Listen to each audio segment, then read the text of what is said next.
I wish to invite you, dear brothers and sisters, to the occasion of my priestly ordination. Join us for the priestly ordination of Reverend Deacon Julius Okech Agunda MHM on Thursday, the 7th of August 2025 at 10 a.m. at Our Lady of Fatima Ukwala Catholic Parish under the Archdiocese of Kisumu. The ordination will be presided over by His Grace Maurice Muhatio Makumba, the Archdiocese of Kisumu Metropolitan See. Come celebrate this gift of vocation, this miracle of mission, this testimony of faith. Then join the faithful in giving thanks on Sunday the 10th of August at Ukwala Parish from 9 a.m. and Monday the 11th of August at his home in Siranga, Ukwala at 10 a.m. As I look back to the journey that God has had with me during my period of formation, I take inspiration from the book of 2 Samuel chapter 7 verse 18. Who am I, O Lord God, and what is my family that you have brought me this far? Let us gather in love, in prayer, and in joyful witness to this moment of grace. This celebration will be brought to you live on Capuchin TV and its corresponding digital podia. Capuchin TV congratulates the priest-to-be, Deacon Julius Okech Agunda. Follow, like, and subscribe to Capuchin TV, your staunchly Catholic identity channel.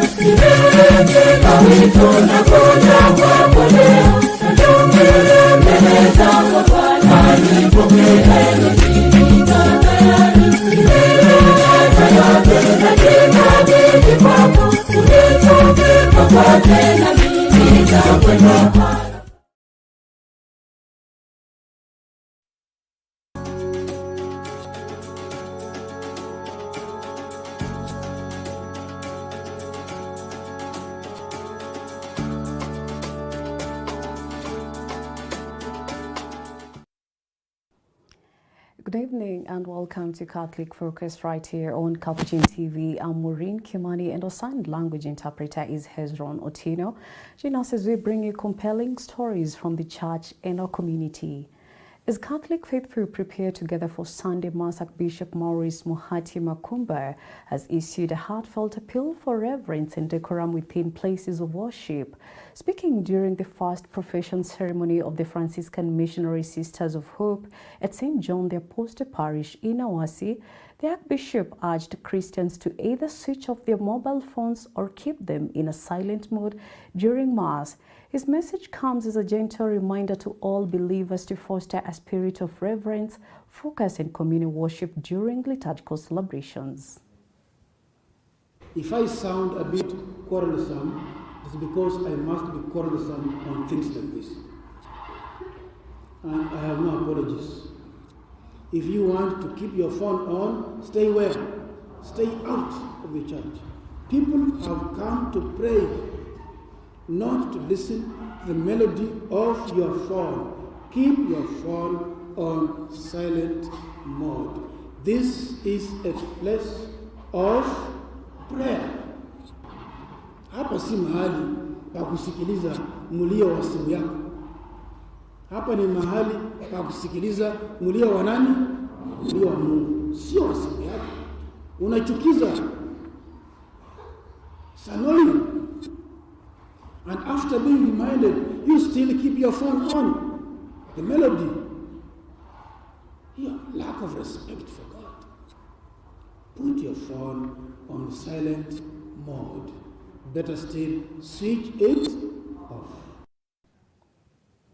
Moving on, the government is facing renewed calls to establish dedicated welfare fund for widows and widowers across the country.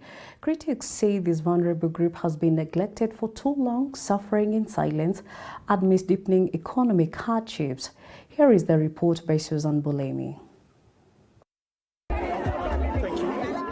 That Gatundu North MP Elijah Njoroge Kororia made the impassioned plea during a public event in Kamwangi village, where over 4,000 women received much-needed donations from the Ministry of Correctional Services. Kororia highlighted the harsh realities faced by many widows and widowers, emphasizing their struggle to make ends meet in the current tough economic climate. Tumesikizana siku ya leo ati tumefanya public participation ambapo tumesikizana ati serikali through the social services vile wanasaidia wale wazee wakuwe pia wanasaidia wale wa mama na wazee ambao ni wajane, kwa sababu pia wako na shida kama za wale wazee na pia wao ni watu wetu, na tumesikizana sisi wote tumefanya public participation na tumetumana kwa President William Ruto akuwe anakumbuka pia hao vile anakumbuka wale wazee. His call is expected to ignite fresh debate about the inclusivity of government safety nets, particularly as economic challenges continue to grow nationwide. The MP's remarks followed several emotional testimonies from widows at the event who bravely recounted their struggles after losing their spouses. Na pitiaga matabu mingi sana sisi watu mama wa wale hawana bwana, kwa sababu kuna wengine wanakaa vile wanakaa bibaya, wengine wale hana watu wa kuangalia. Sasa sisi sote hatufanani, tukisema wengine lakini si mimi. Kuna watu wamekaa vibaya sana, wako chini sana, hawana watoto, hawana kazi, hawana nguvu, wengine wako na miaka 80, 70, wamewachwa na mabwana na sasa hakuna kazi wanaweza fanya. Tunataka kila mtu anapatiwa pesa ya kila mwezi kukiwezekana. They urge the government to act swiftly and offer tangible support. Also present, Principal Secretary for Correctional Services, Salome Biako, oversaw the distribution exercise. PSBCO reiterated the government's commitment to empowering vulnerable groups through the bottom-up economic transformation agenda, signaling on ongoing effort to address such societal needs.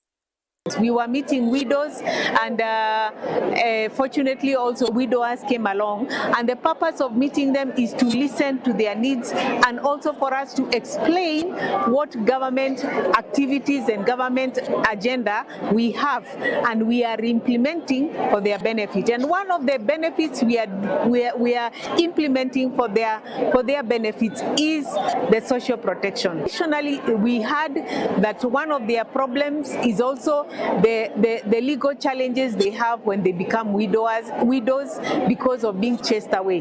And one of the things in response to that the government has done is to establish a court here so that their rights can be attended to. Before, the people here would go to Gatundu South to have their issues addressed, but now they can have their issues addressed here. We are also forming associations here. All the widows have been encouraged to form associations so that we can come ward by ward by ward. And you can see behind me there are MCAs who are completely committed to ensure that their own people at the ward level are attended to. She used the occasion to call on politicians to lower rising political tensions, arguing that the current contentious climate is hindering the government's ability to effectively implement development programs. We would ask that political temperatures go down so that we are allowed to work. We are the accounting officers as principal secretaries. We are the implementers of government agenda. We plead with our people to cool down and allow us to carry out the government mandate. This renewed call for a welfare fund underscores the urgent need to address the plight of widows and widowers, ensuring they are no longer left to struggle in the shadows. Reporting for Catholic Focus, my name is Susan Bulemi. A renewed effort to boost Kenya's pyrethrum industry is underway. Agriculture and Livestock Development Cabinet Secretary Mutahi Kagwe officially opened the 2025 Nakuru National Agricultural Show by inaugurating the new pyrethrum processing company of Kenya Board, kicking off a plan to transform the sector. Yesterday, I had the distinguished honor of inaugurating the Pyrethrum Processing Company of Kenya Board here in Nakuru. This is a first. Our goal is to revive this sector by concurrently addressing both the supply and demand side factors to not only regain our position in this value chain globally, but innovate to meet the demands of an ever more aspirational, environmentally and health conscious consumer.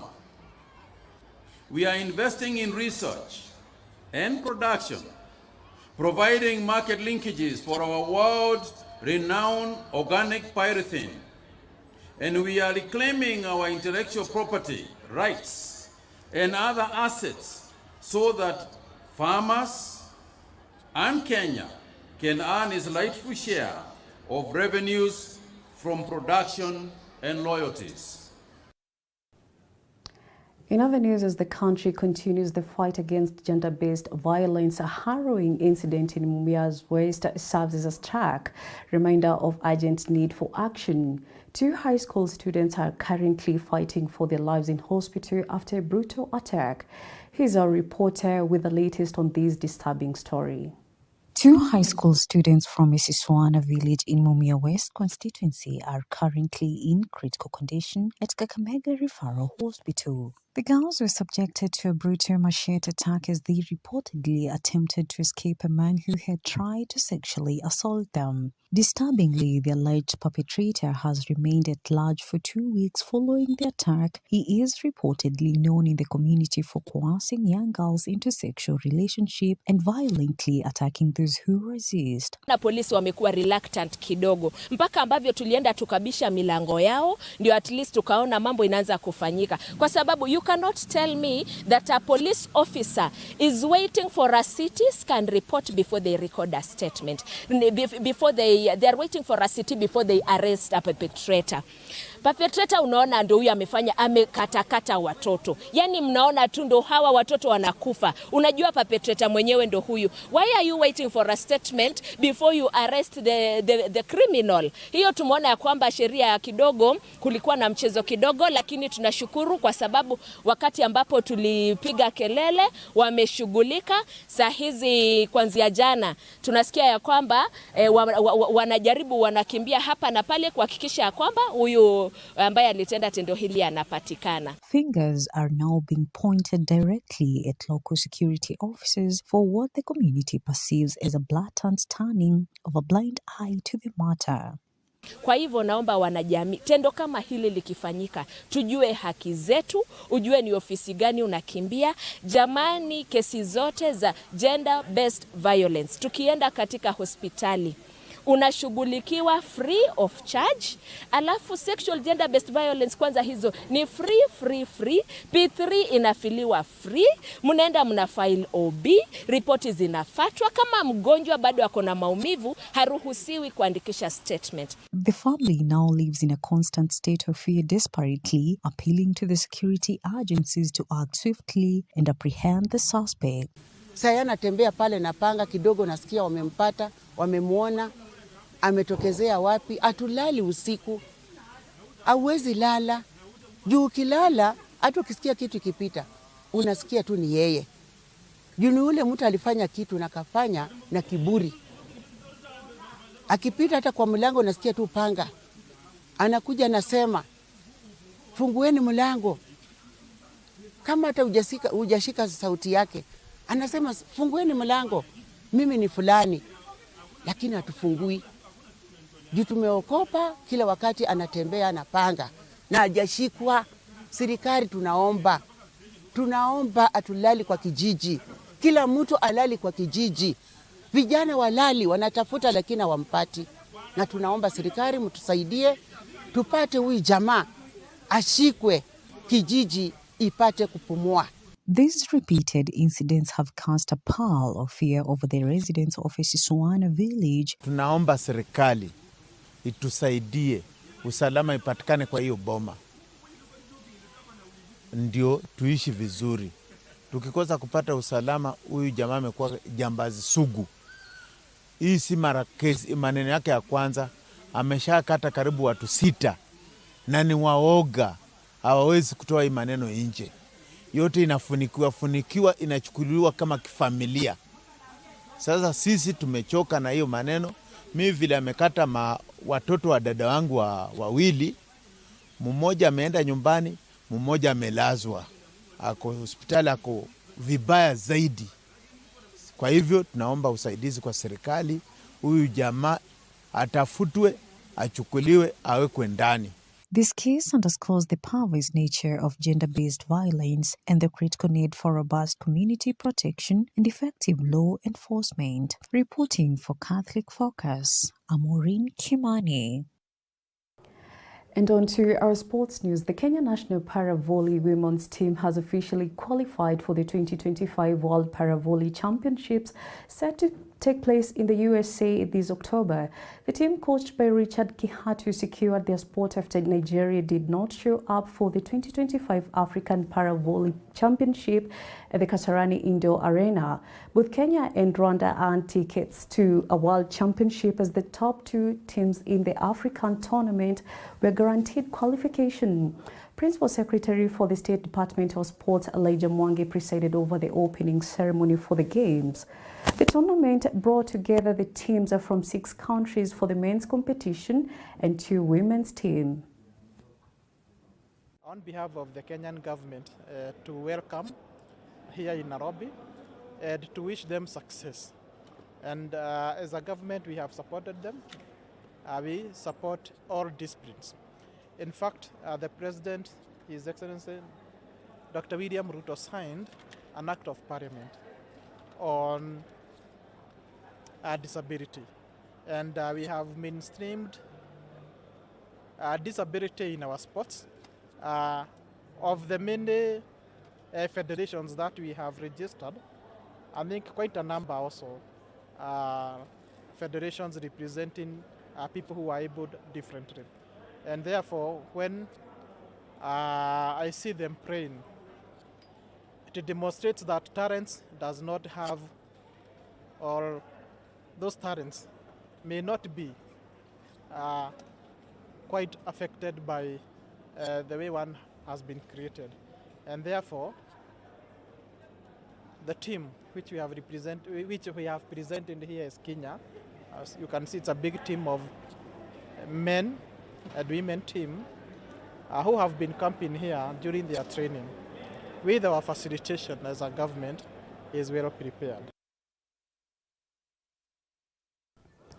All right, and as we close our news here today on Saturday on our Catholic Focus edition, we are getting some breaking news. There has already been pointed out that there is Right Reverend Bishop Simon Peter Kamomoy has been transferred to the Catholic Diocese of Wote. He has been appointed as the auxiliary bishop of Wote. Those are just some information that we've been able to get right here on Capuchin TV desk, and we shall be getting later more details about his appointment.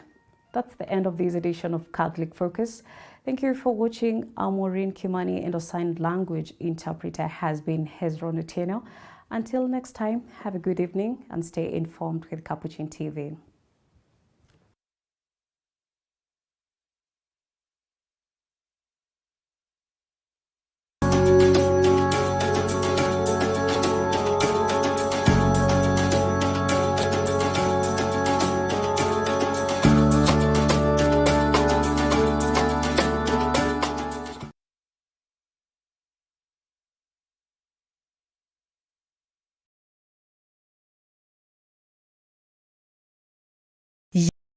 Watching Capuchin TV. For any complaints, comments, or compliments on our programming, you can either write to us on info@capuchintv.co.ke or you can call us directly on 0717 424 866. Your complaint shall be addressed within 7 days. Remember to keep a copy of your communication with us. Keep watching Capuchin TV, your Catholic identity.